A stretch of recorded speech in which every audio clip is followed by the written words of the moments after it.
Buenas tardes. Bienvenidos a Hagamos un Trueque. ¿Cómo están? Me da mucho gusto verlos otra vez en casi la penúltima semana de empezar, de terminar marzo. Ya casi viene Semana Santa. Mis hijos ya están de que ya quieren salir de vacaciones. Yo que todavía no quiero las vacaciones. Pero bueno, es parte de que ellos ya quieren disfrutar. Y bueno, pues hoy en día las empresas mejor informadas se posicionan más rápido que sus competencias. Son más flexibles y tienen mayores oportunidades de promover la innovación. Sin duda, la información es uno de los activos más valiosos que dispone una empresa, un gobierno o una persona que tiene para crear una estrategia sustentable. Sin embargo, hoy más que nunca, en una era que toda la información fluye por todas partes, es muy importante desarrollar métodos para encontrar información que sea de muy buena calidad y confiable, y por eso les quiero invitar, ¿no?, a que veamos TLC Magazine México, que tenemos el compromiso de crear, compartir información que realmente ayude, que sea de calidad, que realmente sus autores aporten, ¿no?, a la comunidad. Entonces, si ustedes están interesados en que les mandemos la revista bimestralmente, ya saben, sin costo, es parte de lo que TLC le está dando a toda nuestra comunidad. Mándenos un correíto, con gusto lo podemos compartir. También a las comunidades escolares, a la parte académica, ¿no? Con gusto podemos compartir toda nuestra revista y todo lo que están escribiendo. Y bueno, también quiero agradecer el día de hoy con Canaco Servitur, que nos transmite todos los días en sus redes sociales. Y bueno, también a todos los expertos que nos acompañan el día de hoy, pero vamos a empezar hoy con un tema muy interesante que se llama ¿qué es gobierno abierto? Que déjeme decirle, nuestro invitado de hoy, el doctor Rafael Martínez Puón. Bienvenido, doctor, a hacer un trueque con nosotros. Buenas tardes a todos. Octavio, gracias por la invitación. Y bueno, saludar a todos los colegas presentes y darles un saludo afectuoso. Y bueno, la verdad es que muchos me preguntaban, ¿qué es gobierno abierto? ¿No? Ahorita yo creo que nos va a poder, la verdad suena muy interesante. Ahorita yo vi su presentación y la verdad es que sí va a estar muy interesante, pero antes de darle la palabra, le voy a dar rápidamente la palabra a Octavio para el dato peque del trueque.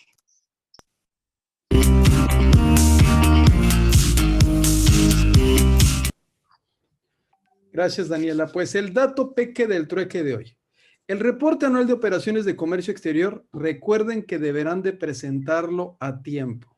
De conformidad con el artículo 8 del decreto PROSEC y artículo 25 del decreto IMEX, es obligación de las empresas que cuenten con programas de fomento, como es el de la industria manufacturera, maquiladora y de servicios de exportación, mejor conocidos como IMEX, y o de programas de promoción sectorial, presentar el reporte anual de operaciones de comercio exterior, conocido como RAOCE, cada año.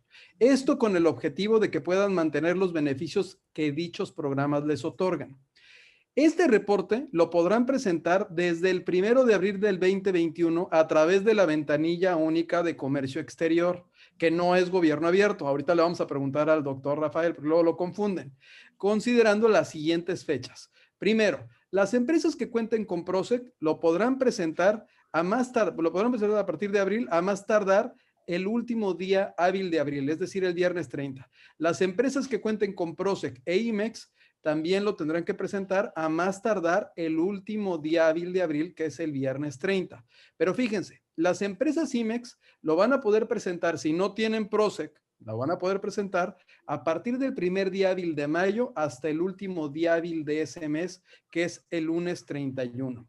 Es muy importante que recuerden que el porcentaje de exportación debe de ser igual o mayor al 10% de la totalidad de sus ventas, o el total de las exportaciones debe de ser igual o mayor a $500,000, y que no cumplir con alguna de estas condiciones mencionadas pudiera generar un problema con el programa IMEX y con el programa PROSEC.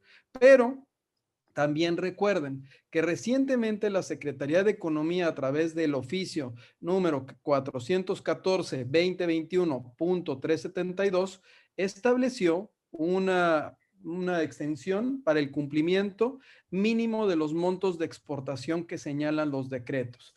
Aquí también ustedes tienen que prestar atención a lo siguiente. El hecho de que la Secretaría de Economía hubiera establecido esa exención para que no cumplieran con esos montos mínimos que deben de presentar en el reporte anual, no quiere decir que las empresas certificadas no deban de cumplir con el porcentaje mínimo de retornos para conservar su certificación de IVA y IEPS. Entonces, es muy importante que las empresas certificadas en IVA e IEPS presenten el reporte lo más adecuado a la operación que realmente están realizando y que verifiquen que estén superando el porcentaje que se establece en reglas emitidas por el SAT para que mantengan esa certificación. Y es muy importante que las que no estén certificadas y tengan programa IMEX o PROSEC presenten su reporte a tiempo. Estas empresas sí no van a tener ningún problema en caso de no cumplir con estos porcentajes o montos mínimos de exportación. También identifiquen que si no lo presentan a tiempo en estos plazos que les decimos, les pueden suspender su programa y seguramente posteriormente cancelarles los beneficios y el programa que les hubieran autorizado. Pues ese, Daniel, es el dato peque del trueque de hoy. Gracias, Octavio. Muy interesante tu dato peque. Y bueno, ahora sí queremos darle la palabra al doctor Rafael Martínez Pon. Antes, presentar su semblanza. Y bueno, si me lo permite, el doctor Rafael Martínez tiene una estancia postdoctoral en el Instituto de Dirección y Gobernanza Pública de SADE, con sede en Barcelona.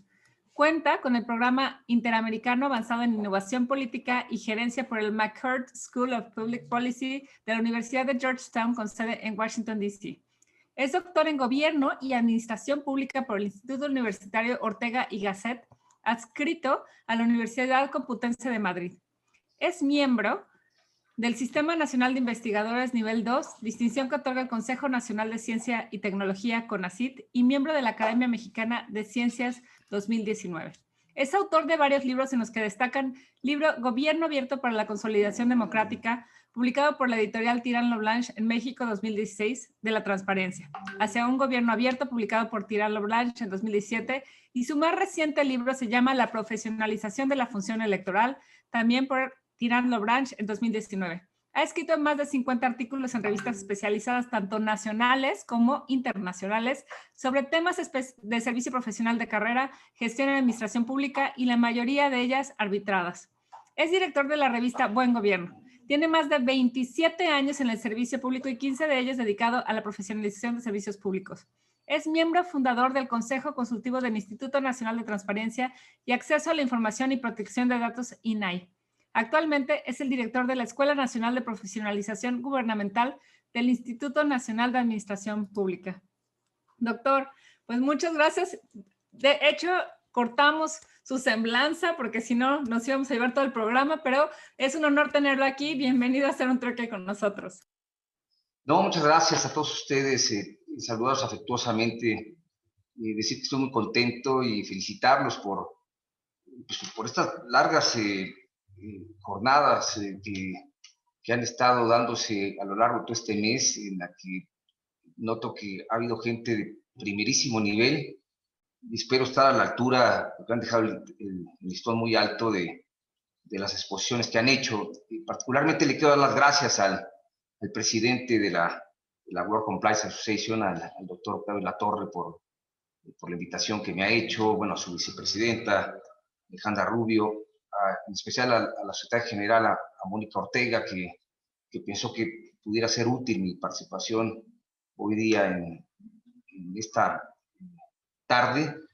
Y por supuesto saludar también a todos los compañeros de la asociación, a Alonso, a César, a Alberto, a José de la Luz, a Arturo, a Carlos de Mora, que ha jugado un papel muy importante en toda la realización de los eventos, y bueno, a todos ellos mi más afectuoso saludo. Bueno, ¿cuál es la razón por la que me interesaba, una vez que se abrió la invitación a estas jornadas, de platicarles qué es esto del gobierno abierto? Este es un término que, si bien es cierto, se dice que nace después de la posguerra, el interés que tienen los países de abrir sus puertas, de abrir sus archivos, no es sino hasta años recientes que forma parte del discurso político, del discurso de los políticos, Para el caso de las administraciones públicas, ergo el Poder Ejecutivo, ese es el término del que se habla, de gobierno abierto. Para el Poder Legislativo, seguramente han escuchado hablar ustedes del término de Parlamento abierto. Y para el caso del Poder Judicial, hoy día se habla de justicia abierta. Y pareciera ser que la relación directa es en que es gobierno abierto, ergo transparencia. Y no necesariamente esto es así. Y de eso se trata precisamente la charla que quiero tener con ustedes. Y ya estaré atento al final pues a sus comentarios, a sus preguntas y a sus inquietudes. Bueno, si me permiten, yo tengo una presentación que me gustaría compartir para ser pues, también muy gráfico en lo que quisiera comentarles. A ver, vámonos. Yo quisiera para ello empezar con esta frase, que de hecho es de mi autoría. Es un epígrafe de un libro que se denomina De la transparencia hacia un gobierno abierto. Y la frase dice lo siguiente: hoy día el activo más importante de las organizaciones, tanto públicas como privadas, no es la tecnología, ni son las personas, es la información, diría yo, son los datos. ¿Y a qué me refiero con esto? Si nosotros hemos estado al tanto de lo que acontece en nuestra vida cotidiana, es recurrente. Voy a poner, por ejemplo, el caso, y lo digo también por los colegas que se encuentran en la frontera, y me voy a centrar, porque parece ser que la práctica es mucho más normal en las empresas privadas, en las tiendas departamentales, en las que si ustedes acuden a una de las tantas tiendas que hay, estoy pensando en el caso de Estados Unidos, que al momento de que están ustedes pagando, lo que les pide la cajera es su correo electrónico, ¿sí? ¿Qué va a suceder posteriormente? Es que les van a mandar muchísima publicidad o información relacionada con el producto que ustedes han adquirido, todas las ofertas que hay en el mercado. ¿Qué sucede, por ejemplo, hoy día con las plataformas para ver películas o series? Netflix, por mejorar un caso. Si la plataforma detecta que a ustedes les interesa un género en particular, bueno, pues sobre eso les va a mandar información y les va incluso a sugerir ciertas películas o series sobre decía yo, sobre la temática que a ustedes les interese. De hecho, hubo un escándalo, déjenme comentarles, hace algunos años, una tienda muy famosa en Estados Unidos, se llama Target, seguramente han escuchado hablar de ella, en la que acudió una chica de 16 años, pidió información sobre un producto, y resulta que este producto era ropa de bebé o productos de bebé, y la publicidad le empezó a llegar a su casa. Los padres estaban indignados porque se trataba de una menor de edad. De hecho, demandaron a la tienda y se percataron al final de que la chica estaba embarazada, por ejemplo, ¿sí? ¿A qué voy con todo ello? Tengo la impresión que si bien el paso lo han dado las empresas privadas, creo que las organizaciones públicas no están exentas también de identificar preferencias, de saber cómo tendría que prestarse un servicio público a partir de compartir información, de modo de que tengan al final un acercamiento mayor con los ciudadanos. Y el puente para ello es la información, son los datos. Yo parto de esa premisa. Ahora bien, yo quisiera poner dos ejemplos de lo que pudiera significar esta idea de gobierno abierto. Quiero ser muy ilustrativo en ese sentido. Un primer ejemplo en materia de educación. Supongamos que usted es padre o madre de familia y tiene el interés de que su hijo vaya a una escuela pública o privada. ¿De qué información sería deseable que pudiera disponer? Bueno, pues clasificación de las escuelas según la prueba enlace, el perfil y preparación de los profesores, el tipo de instalaciones. Ahora que, por lo visto, regresaron los temblores, al menos en la Ciudad de México, se imaginarán que un documento muy importante sería un dictamen de protección civil, bueno, que estuviera a la vista de los padres para saber cuál es la estructura de las escuelas. Bueno, aquí lo conveniente es que la Secretaría de Educación Pública, por interés propio, no mediante una solicitud de información, ponga a disposición de toda la ciudadanía esta información que se requiere y que se necesita. Estaríamos, obviamente, en el marco de lo que se conoce como transparencia proactiva, Esto ya lo explicaré más adelante, pero la transparencia proactiva parte de la voluntad, decía yo, y del interés de las organizaciones, no mediante solicitud que dé lugar a una respuesta o a contestar lo que se está solicitando. ¿Qué es lo que hace posible que estemos hablando de un ejercicio de gobierno abierto? Bueno, la información bien pudiese estar ahí, pues resulta que el Instituto Mexicano para la Competitividad, el INCO, que es una asociación civil, decidió en 2009, a partir de la información de la propia Secretaría, de crear un portal que primero llegó a denominarse Compara tu Escuela, que años más tarde se transformó en Mejora tu Escuela, pues con la información precisamente de presentar toda esa información útil y necesaria. Estamos hablando de a nivel primaria y secundaria, tanto de escuelas públicas como privadas. Además, como un mecanismo de rendición de cuentas, este portal, decirles que recibió el primer premio de la innovación de transparencia, acceso a la información y protección de datos, edición 2012, otorgado por el INAI, por la Autoridad Superior de la Federación y el Banco Mundial. Y ahí ya es donde ya notamos que un tercero es el que hace posible que esta información llegue a más personas. Ahí estamos hablando de un fenómeno de participación ciudadana, y va a dar lugar a que este portal, a ser visto por los ciudadanos mismos, pues también emita su opinión y digan, pues a mí me interesa que ahora se agregue las instalaciones deportivas, que se agregue si tienen, por ejemplo, pizarrones electrónicos, de modo que se va sumando más y más información y le permite al ciudadano tomar la mejor decisión posible, ¿sí? A través de estos tres elementos, transparencia proactiva, participación ciudadana y colaboración, podemos empezar a hablar ya de un ejercicio de gobierno abierto, ¿sí? Segundo ejemplo que quiero compartirles, reciente, el tema de la pandemia concretamente.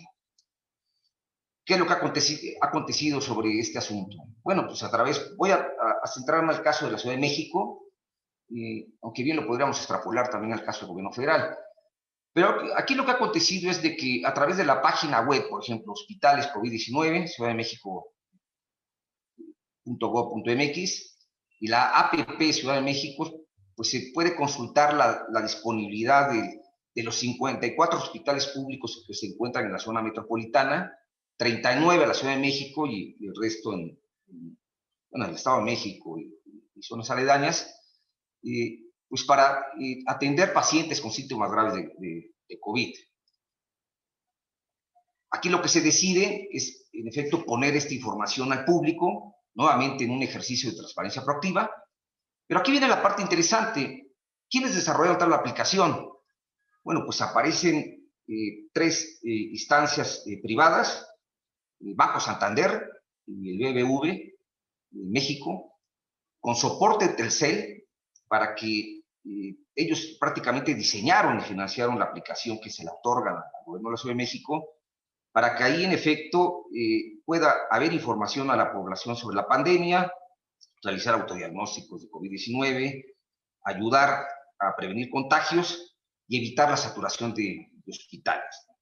Esto ha dado lugar, fíjese también en lo que no deja de resultar de interés. Lo que ha dado lugar es que estando toda esta información ahí, pues no ha faltado que, por un lado, los propios ciudadanos se hayan basado en esta aplicación, puedan emitir sus opiniones para que la aplicación pueda tener los cambios que debe tener, pero además han surgido otras apps que han dado lugar precisamente a hacer mucho más clara esta información y orientar al ciudadano el cómo moverse ante una situación crítica como la que nos encontramos, ¿sí?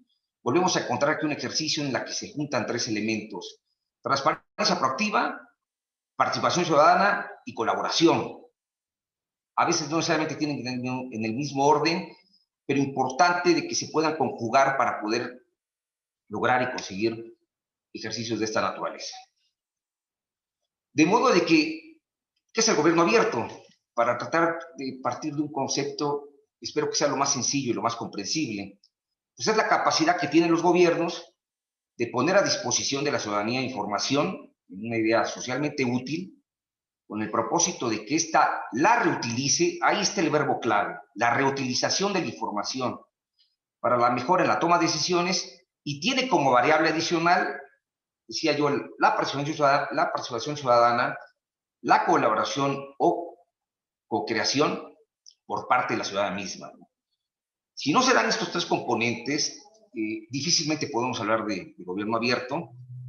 Vamos a pensar de que, como algunos suelen señalar, que la transparencia, que con la transparencia sería suficiente, pues no. Creo que aquí estaríamos hablando de un escenario superior en el que estas dos variables, decía yo, la participación y el caso de la colaboración y cooperación, son fundamentales para poder hablar de ejercicios de esta naturaleza. ¿En dónde están sus bases político-administrativas y académicas? Bueno, todo pareciera indicar que hay una especie como de acto inaugural de lo que representa hoy día este concepto. Nos tenemos que remitir al 2009, este memorándum de transparencia y gobierno abierto emitido por el gobierno de Barack Obama, en el que lo que se decide a través de este documento es de que toda oficina gubernamental de los Estados Unidos tenga que estar de puertas abiertas, con el mayor número de información disponible para el público. Además, con un ánimo y con un interés proactivo, que sobre todo lo más interesante. Esto sirvió como base para que se creara lo que se conoce hoy día como la Alianza para el Gobierno Abierto en el 2011, de la cual México fue país fundador. La crearon 8 países. Hoy día cuenta con 70 países miembros, por lo que hay una especie de cruzada o activismo para que este tema esté presente en todas las agendas político-administrativas y pueda dar lugar a actividades concretas. En el plano académico, disciplinas como la administración pública, el derecho, la economía, lo que se conoce como la ciencia de datos, pues se han conjugado y han hecho de este concepto un concepto paraguas. Si bien es cierto que alberga o cubre lo que sería la transparencia y el acceso a la información, decía yo, la participación ciudadana y la colaboración, bien podríamos ir sumando otros temas de interés, la parte de gobierno electrónico o interoperabilidad, llámese, tiene que ver con la tecnología, la profesionalización, en el caso de que significa perfiles muy especializados para analizar información, para saber qué puede estar, de esa información que puede ser disponible al público, de cómo generar ejercicios decía yo, de co-creación o colaboración. El tema de la rendición de cuentas, al final el hecho de proporcionar información también forma parte de rendir cuentas. La gestión del conocimiento, llámese cómo hacemos de la información conocimiento. La creación de valor público, ¿sí? En atención a este libro clásico de Marburg que se llama Creación de valor en las organizaciones públicas y que implica, si bien no creamos ganancia, ¿qué creamos como valor propio de las organizaciones públicas? Lo que corresponde a la creación de redes o patronatos públicos y a su vez lo relacionado con lo que es la gobernanza, ¿no? El tema de coordinar actores distintos a los gobiernos para poder lograr objetivos comunes o asuntos de interés público. Ahora bien, hay dos visiones en juego que yo no quiero dejar de lado. Está un segmento que es el que corresponde a la sociedad civil, entiéndase, todas estas organizaciones de ciudadanos o de ciudadanos organizados que durante muchos años han pugnado porque las puertas de los gobiernos se abran, que funcionen en una lógica distinta a la que se supone que funcionaban con la anterioridad, esta lógica que se conocía como el arcano imperio, que seguirán pues pugnando y alertando a que los gobiernos dejen de ser opacos, que la información que se les solicita siempre esté ahí. Pero también está la visión desde los gobiernos y las propias administraciones públicas, en la que, y lo digo con conocimiento de causa, también por mi paso por la propia administración, en la que también se identifican áreas pues con este talante, con este interés también de abrir o de proporcionar la información que deben de proporcionar. Y entonces vamos a encontrar ahí estas dos visiones, no necesariamente se concilian, tengo que decirlo. La visión de la sociedad civil es muy dura, por ejemplo, para con los gobiernos y las administraciones, y por lo tanto, bueno, lo que se pretende al final es que busquemos siempre un esquema de ganar-ganar. Pero sí quiero destacar esto porque a mí me gustaría dar una visión más de lo que tendrían que hacer los gobiernos en las administraciones públicas, ¿sí? Para tratar de estar a la altura de lo que significa un desafío como lo es el gobierno abierto. Algunas consideraciones a tomar en cuenta. ¿Qué tan lejos o qué tan cercanos estamos a este escenario? Y ahí apuntar varias cosas. Por ejemplo, en materia de transparencia, identificar esencialmente 4 tipos de transparencia, lo que se conoce como la transparencia reactiva. ¿En qué consiste? Para decirlo de manera muy sencilla y en una nuez. Es la transparencia a la que da lugar una gran cantidad de solicitudes de información por parte de los ciudadanos, en la que las organizaciones públicas o los sujetos obligados, para utilizar el término correcto, están obligados a contestar, ¿sí? En eso consiste la transparencia reactiva.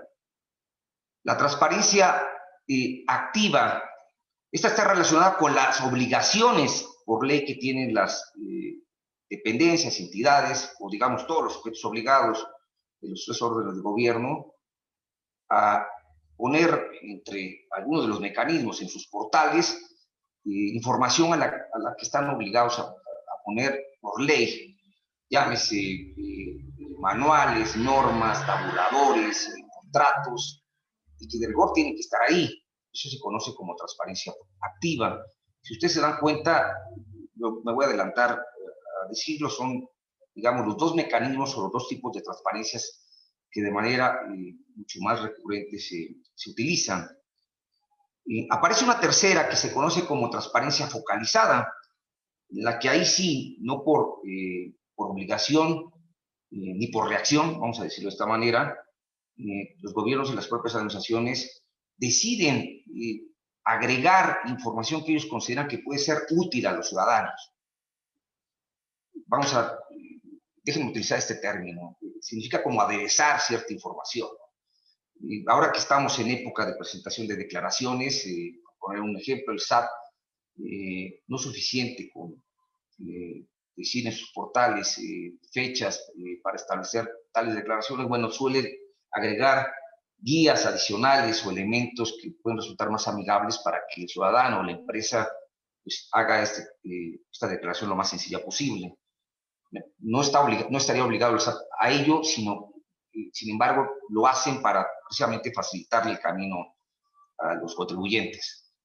Sin embargo, existe un 4º tipo de transparencia que se conoce como transparencia proactiva, de la cual he estado hablando en minutos anteriores, pero es la que menos se utiliza, ¿sí? Es la que menos, por lo visto, le interesa a las instituciones del gobierno hacer uso de ella. Parece ser que no está instituida esta práctica y por lo tanto lo deseable para poder avanzar en un escenario, decía yo, de gobierno abierto, es que podamos avanzar hacia allá. ¿Qué tenemos que hacer? Me parece que muchísimas cosas están en juego, ya explicaré yo más adelante en qué podríamos avanzar al respecto. En materia de nuevas tecnologías, si partimos, por ejemplo, de que todo pareciera indicar que, bueno, lo que nos permite tener información pues de manera pronta, expedita y a la mano, pues es contar con nuestro teléfono inteligente, ¿sí? Bueno, aquí hay un debate que, de hecho, lo voy a poner sobre la mesa. De entrada, hay un dato ahí que nos señala que en México hay 80.6 millones de usuarios de Internet, o sea, que representan el 70.1% de la población de 6 años o más. Todo parece indicar que ha habido año con año un incremento de este porcentaje. Todavía hay un rezago relevante por destacar en lo que corresponde a la conexión de Internet vía hogares, en la que estamos hablando únicamente del 56%, de modo de que, pues, si se dan cuenta, la brecha sigue siendo amplia en ese sentido. Y no se diga si comparamos este 80.6 millones pues, con los 128, 129 millones de lo que se compone nuestra población. De modo de que si partimos, según lo que dicen algunos expertos en materia de gobierno abierto, que la tecnología tenía que ser también una condición sine qua non para avanzar en este rubro, bueno, pues pues tenemos que trabajar todavía mucho en el tema del uso de las tecnologías. Yo ahí sí tendré una diferencia, lo digo abiertamente, yo digo que con tecnología o no, las organizaciones públicas tienen que informar de todas maneras, ya sea a través de estrados, a través de papel, y seguir avanzando en poner información que pueda resultar de utilidad y de interés para la ciudadanía, ¿sí? Sin más, y lo digo por los sitios más recónditos que existen en este país. Muchos de los municipios que además de los 2.458 que existen en todo el país, bueno, tenemos un porcentaje muy importante de municipios rurales por usos y costumbres. Bueno, pues hasta allá tenemos que llegar con el tema de la información, independientemente que haya tecnología o no. Esa es mi postura. En materia de participación ciudadana, ¿sí? Si también se reconoce que es otro componente importante para hablar de ejercicios de gobierno abierto. Bueno, aquí hay un dato que no quiero, bueno, algunos datos que quiero compartir con ustedes. Esta información forma parte de un documento que yo les recomendaría ampliamente, que es el informe país que en su momento hizo el IFE, ahora el INE con el Colegio de México, que periódicamente nos está dando información sobre cuál es el nivel de participación que tienen los ciudadanos. Y bueno, 3 rubros muy concretos en temas de participación política. El 40% de la población, o únicamente el 40% de la población participa en conversaciones con otras personas sobre temas políticos. El 30% asiste a reuniones de cabildo, el 11% colabora en actividades de partidos políticos, el 11% intenta convencer a amigos de votar por alguna candidatura. En cuanto a frecuencia de participación política, el 19% comparte información política en redes sociales, 17% colabora en actos partidistas, 14% asiste a reuniones de cabildo. Y en cuanto a la membresía en organizaciones, es que también se parte de que aparentemente los grandes interlocutores de los gobiernos para poder hacer ejercicios de colaboración o creación serían las organizaciones de la sociedad civil. Bueno, vemos aquí que el 21% de la población está en alguna asociación religiosa. No sé si cabe aquí Pare de Sufrir o qué sé yo, pero destaco el dato. 19% en asociaciones de padres de familia, 15% en organizaciones deportivas, 12% en partidos políticos y 11% en sindicatos. Vean, por ejemplo, la siguiente imagen que resulta significativa. Según datos de la Secretaría de Gobernación, en el país existen un total de 36.152 organizaciones de la sociedad civil, ¿sí? Bueno, el mayor número se concentra en la Ciudad de México, con 7.367. Luego está el Estado de México, 3.164. Baja California, que sé que hay una audiencia importante, 1.213, que representa el 3.4%. Pero si eso lo comparamos con algunos países, por ejemplo, con Chile, que tiene una población, por ejemplo, de 19.283.556 habitantes, podemos encontrar un número que es bastante alto, o sea, llámese más de 200.000 organizaciones de la sociedad civil. El caso de Brasil, por ejemplo, que tiene más de 214 millones de habitantes, pues podemos encontrar un número también bastante importante, con más de 200.000 organizaciones de la sociedad civil. Y por último, el caso de Colombia, 135.000 organizaciones de la sociedad civil con una población de 51.221.279 habitantes. Son pocas las organizaciones de la sociedad civil con relación a la población con las que cuenta México. Bueno, pues ustedes saquen también sus propias conclusiones. Si es que partimos, insisto, de que los gobiernos requieren de grandes interlocutores en todas las materias, por supuesto, pues para conseguir logros comunes, o para hacer incluso políticas públicas. Lo dejo ahí para posiblemente una reflexión final. Hay 2 actores principales en esta fórmula de poder llegar a hacer ejercicios de gobierno abierto. Por un lado, los gobiernos y las administraciones públicas. Por el otro lado, la propia sociedad civil, entiéndase, ciudadanos organizados en organizaciones. los ciudadanos de a pie, que yo los incluiría, por supuesto, y también los intermediarios. Me voy muy rápido en cuanto a explicar qué le correspondería a cada actor para poder lograr un escenario como el que se desea. En el caso, por ejemplo, de los gobiernos y las administraciones públicas, una parte importante, contar con información sistematizada que se pueda poner a disposición del público en formatos abiertos. Este es un elemento importante. Creo que la gente está fastidiada de pronto cuando solicita información y les mandan en PDFs, por ejemplo, en la que no se puede mezclar información una con otra, copias que a veces ni siquiera son leíbles, y por lo tanto los formatos abiertos pues darían lugar a fortalecer precisamente parte de esta entrega.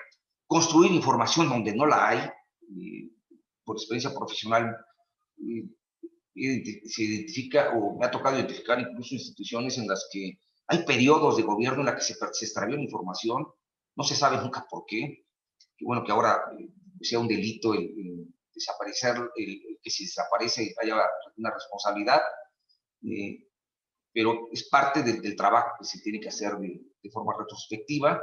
Tener una estructura sólida de tecnologías de la información y la comunicación, tener un equipo sólido de profesionales que no solamente administren esa información, sino la analicen para que puedan estar,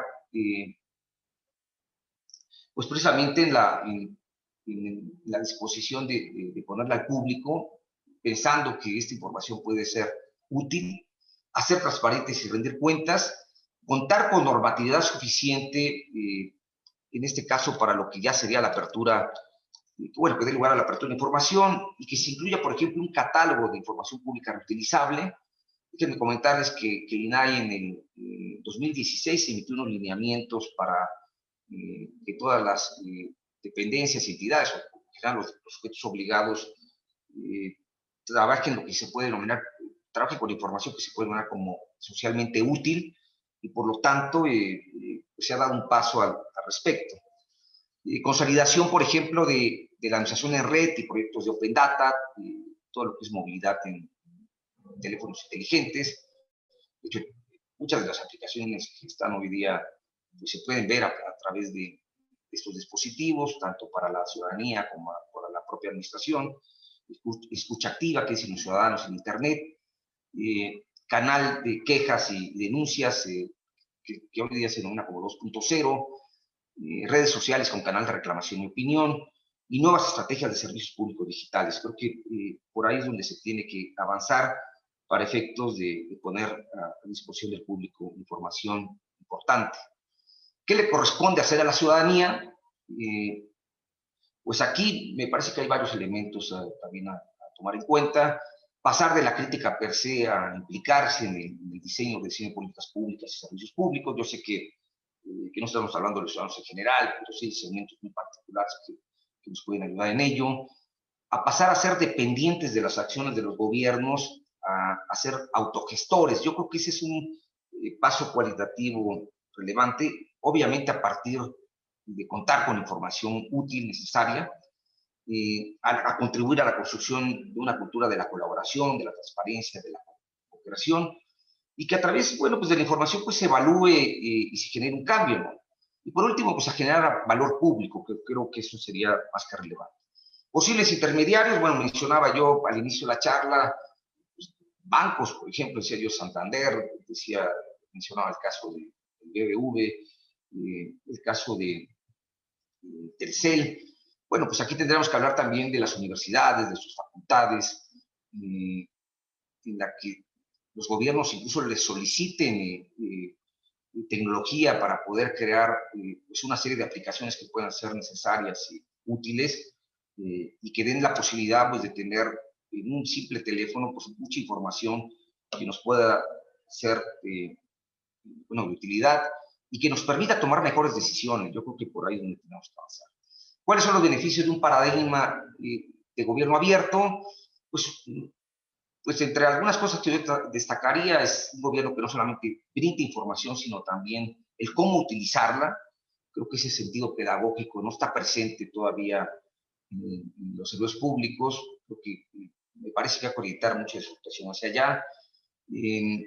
en un gobierno, decía yo, que además de brindar información, brinda cuentas, una ciudadanía que pase de un papel reactivo a un papel mucho más proactivo. Decía yo, una ciudadanía que pase del simple periodicazo a una crítica mucho más constructiva o más informada. Y bueno, decía que también estamos, pues, un gobierno y administraciones ciudadanos que hagan, pues, uso de las tecnologías de la información y la comunicación, de modo que al final tengamos un esquema de ganar-ganar. ¿Quién es este personaje, por ejemplo, que se ve en la pantalla? Bueno, seguramente ya lo están identificando. Su nombre real es Paul David Hewson, es Bono.